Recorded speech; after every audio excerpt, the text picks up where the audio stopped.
Salve, eu sou o Rogério, esse é o Sem Tempo contando as melhores histórias. Tá chocolatindo. Só começar o vídeo.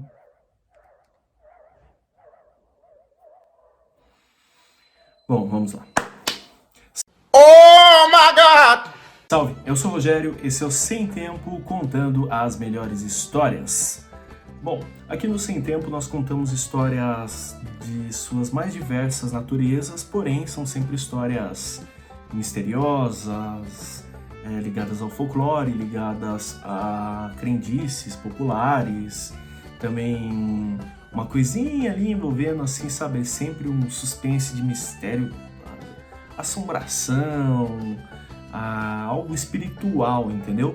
E hoje eu vou contar a história de uma pessoa que eu conheci há uns 2 anos atrás, mais ou menos, foi no meio da pandemia, 2021, algo assim. E a lenda de hoje, a história de hoje, ela é muito curiosa, muito dinâmica, porque eu vou falar basicamente da comadre Fulozinha, né, que é a principal figura da história que eu vou contar hoje. Essa pessoa falou que tá viva graças a ela, só isso. Mas ao mesmo tempo também tem um pouco do puro suco da cultura brasileira, assim, envolvendo o sobrenatural, porque acho que só não tem, talvez até tenha coisas que levem para ufologia, mas só não tem relato, pontinhas ufológicas dentro desse relato, tá? Pô, cara, de novo, cara! Se você ainda não é inscrito, se inscreva, curta, comenta e compartilha. Se você ainda não conhece bem como que funciona aqui o canal Sem Tempo, vai lá nas playlists e você vai entender os temas, os assuntos que nós comentamos aqui, as histórias. Pode ver também a playlist onde eu falo sobre as reportagens mais malucas do Brasil, que é o Arquivo X BR, tem muito da cultura de boteco, enfim. Vai lá em playlists lá que você vai se aventurar e vai ter vídeos muito bons voltados só para histórias de assombração, vídeos muito bons falando sobre folclore, sobre lendas e relatos, vídeos engraçados sobre a cultura de boteco, sobre cilada, sobre um monte de confusão aí que eu me meto, que pessoas próximas a mim se metem também e me contam. E eu tô começando já a ter alguns inscritos que me mandam relatos. Se você tem um bom relato, se tem uma boa história, ou se você quer saber de alguma criatura do folclore, de alguma entidade, você quer saber de uma história específica de um lugar, me manda, porque se eu não conhecer, porque mesmo aí tendo 15 anos aí de folclorista, a gente não sabe tudo e nunca vai saber tudo. Se a gente não conhecer, se eu não conhecer, eu vou atrás, procuro e vou comentar com todos os detalhes possíveis. E se eu conhecer, já sai um vídeo fresquinho na sequência, beleza? Então bora pro relato de hoje. Hoje é um negócio meio mais... eu vou tentar falar de uma maneira muito... Tentando falar com uma pessoa que me falou, contou, muito respeitosa, muito mais intimista do que os outros relatos que eu conto, porque esse é não diria um dos poucos, mas é um dos relatos que mais me tocou, assim, sabe? Pela maneira como a pessoa me contou. Que lindo, cara! Porque é aquilo lá, a gente é contador de história, a gente é pesquisador e também vai colecionando essas histórias, esses relatos, você vai vendo tudo quanto é tipo de pessoas, tudo quanto é tipo de abordagem, né? E no geral, quando você vai falar dessas histórias, é sempre uma coisa meio... é uma coisa meio, sabe, espalhafatosa e não sei o que, ou é um tom muito cômico, ou é uma coisa muito, sabe, uma história muito meticulosa. E essa não, uma pessoa que me contou, eu senti que ela tava muito tocado mesmo, sabe? Levou por um lado mais de afeto, bonito. Bom, como eu falei, essa história chegou, eu conheci a pessoa, chegou pra mim em meados de 2021, tava ali, tinha acabado de estourar a pandemia, algo do tipo assim, ou do tipo não, tinha acabado de estourar a pandemia e tava tudo bagunçado, sabe, tava meio estranho. Eu trabalhava numa empresa onde eu era responsável por vários aeroportos e operações lá e eu viajava muito, eu tava em Alagoas.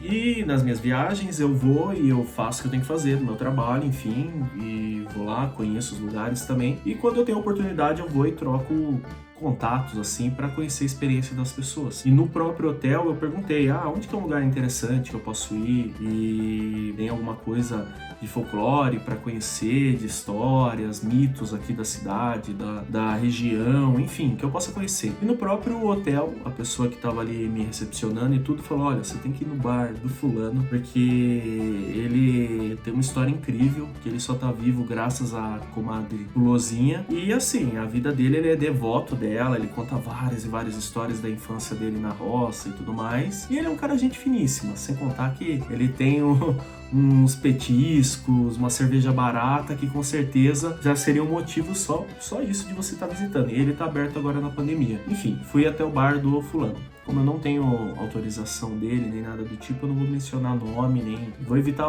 informações que possam, enfim, comprometer a identidade dele. Cheguei no bar, pedi um petisco, perguntei se a pessoa que estava me atendendo era o fulano. Ele não, falou que trabalhava com ele, que o fulano estava lá fazendo uns pastéis, algo do tipo, e que depois ele apareceria por ali, enfim. Enquanto isso, eu poderia ir bebendo e comendo. Pedi uma cervejinha e tal. Bora tomar uma. Não vai não! Bora tomar uma. Ele não vai não!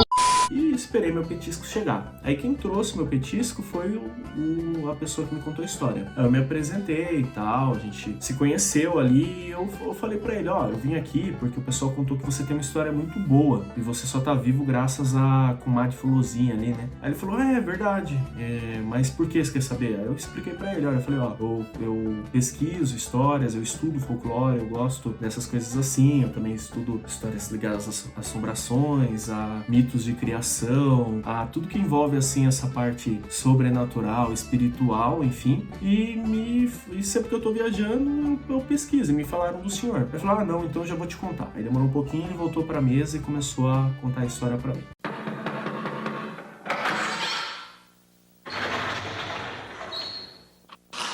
Senta que lá vem a história.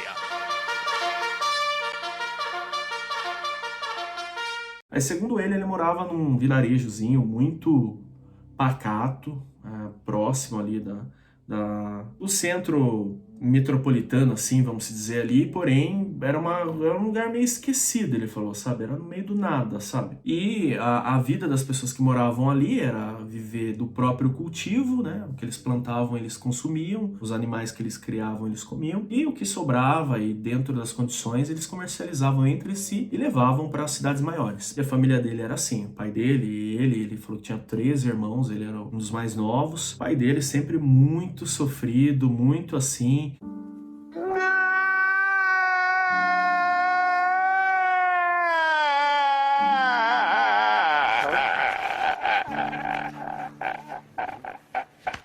cuidava do gado para fazendeiros grandes da região e, sabe, trabalho, nem parava em casa. E a mãe dele é uma mulher batalhadora, raçuda, forte, que cuidou desses 13 filhos e dele. Ele falou que o lugar onde ele morava ali era muito místico, muito sobrenatural, onde as coisas aconteciam, onde tinha uma assombração de um pé de goiabeira, e ele falou que ele viu esse fantasma no pé da goiabeira 2 vezes. Era um homem muito magro que ficava sentado como se estivesse descascando uma fruta, como se fosse uma própria goiaba, e você passava e quando você mexia com ele, ele sumia. E ali mais próximo tinha uma casa grande, que era a casa que era do antigo dono daquela fazenda, que antes de virar um vilarejo era uma fazenda. Aí dizem que ele se matou porque ele teve uma depressão depois que a família deixou ele, enfim. Então era normal escutar barulhos vindo daquela casa, nunca ninguém conseguiu morar na casa. Não era uma casa abandonada, mas ficava fechada porque todo mundo que se mudava para lá sofria por perseguição desse fantasma. Vai-te embora, carniça. E aí, próximo, tinha uma mata que rodeava todo o vilarejo, assim, uma mata nativa mesmo. E as pessoas não iam pra lá à noite porque viam de tudo. Viam, sabe, assombração, viam espírito, viam as entidades da natureza, enfim, os espíritos da natureza e tudo mais. Só que criança, vocês sabem como é. Ele falou que ele tinha mania de ficar acordado, brincando com os vizinhos e tudo mais, jogando bola. Eles tinham a mania de brincar de pique-esconde, coisa do tipo. E um dia ele e uns amiguinhos dele decidiram fazer uma brincadeira lá de pique-esconde, assim, e sumiram por meio do mato, né? E eles perderam totalmente a noção do tempo, né? Do horário. E quando viram, ficou de noite. E eles se perderam no meio do mato. E ficou ele mais 2, 3 moleques, ele falou, perdidos. Se fodeu. Um dos moleques era mais velho e pediu para que eles ficassem num lugar lá que ele ia tentar achar a saída e depois voltar, só que acabou que esse moleque aí se separou deles e eles só foram se encontrar depois. E beleza. E nessa de estar perdido no meio do mato, sem conseguir identificar o caminho para sair, e o tempo foi passando, e a noite foi caindo, e tipo assim, no meio do mato, 8, 9 horas da noite, como se fosse madrugada. É cabuloso. Quem aqui faz trilha, quem aqui mora perto do mato, próximo de coisa do tipo assim, sabe que a floresta é perigosa, né? E ele tava lá, perdido com os outros 2 amigos, e começaram a ser atormentados por algumas coisas assim. Eles falaram que em um determinado momento lá, eles começaram a observar que tinha uns vagalumes, esses vagalumes faziam tipo uma dança, e eles olharam, até que uma figura como se fosse um homem pálido apareceu e sumiu na frente deles, os vagalumes foram embora, isso deixou eles com mais cagaço, eles tentaram sair, aí um deles quase pisou numa cobra, e aí depois eles começaram a escutar um assobio. O negócio foi ficando cabuloso. Até que aconteceu a fatalidade, né? Que foi o que quase matou ele. Que ele tentando, na cabeça dele, ele ia subir na árvore e ele ia ter mais visão. Só que nessa de tentar subir, ele, sem querer, segurou num galho e uma aranha muito grande mordeu ele. E ele falou que na hora já ficou, a mão inchou e ficou preta. E ele começou a ter uma sensação muito ruim e ele já sabia que era uma aranha perigosa. E nessa, o negócio foi ficando cada vez mais tenso. Eles preocupados, eles nervosos, choravam, iam pra lá, iam pra cá, enfim. Até que um deles escutou de muito longe o grito da mãe desse que levou a picada. Sabe, falando, fulano, vem pra cá. E eles começaram a ir atrás do grito.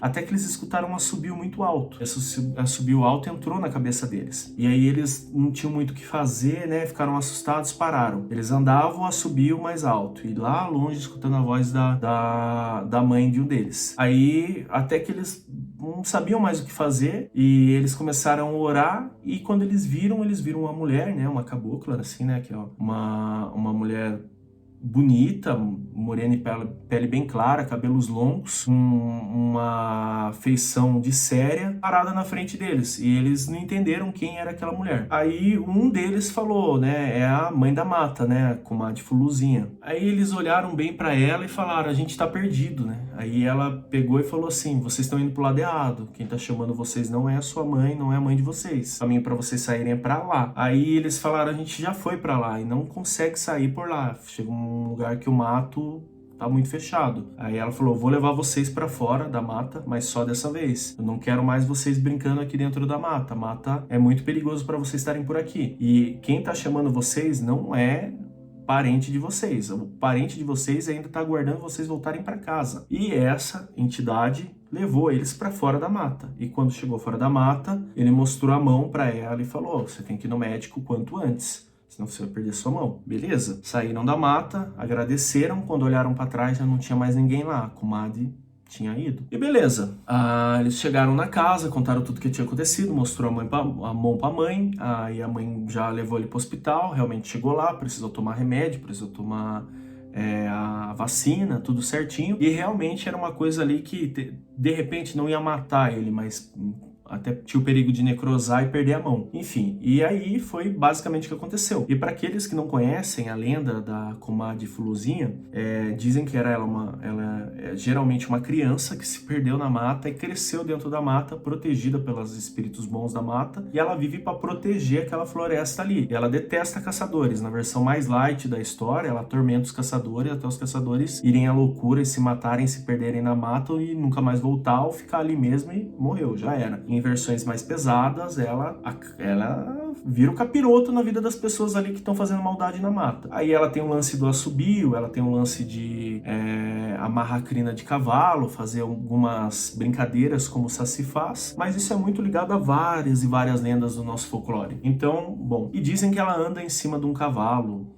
e costuma aparecer assim nas noites de vez em quando, lá no horizonte, só observando, e quando você tenta se aproximar ela some. Basicamente essa é a lenda dela. Se você é da região Nordeste, se você conhece melhor a história dela, ou tem outros relatos para me mandar que eu possa contar aqui, vai ser um prazer, tá? E bom, voltando pro fulano, né, o dono do bar que me contou toda essa história, ele mostrou a mão para mim, onde tinha, sabe, a cicatriz do machucado. Ele falou que ele passou um bom tempo fazendo um tratamento por causa disso, e ele falou que acredita plenamente que ele só tá vivo porque a comadre Fluzinha ajudou ele. E no bar dele, assim, ele foi me mostrar relatos, histórias de outras pessoas que ele guardava lá, ele também colecionava desenhos da comadre e de outras entidades do folclore, e ele tinha alguns pratos, algumas coisas assim, bem ligadas a homenagear o folclore, principalmente a comadre Fluzinha. Bom, essa é a história de hoje, espero que vocês tenham gostado. Se você ainda não é inscrito, se inscreva, curta, comenta, compartilha. Semana que vem tem mais história aí de mistérios do nosso Brasil, do nosso folclore, e tamo junto, até a próxima.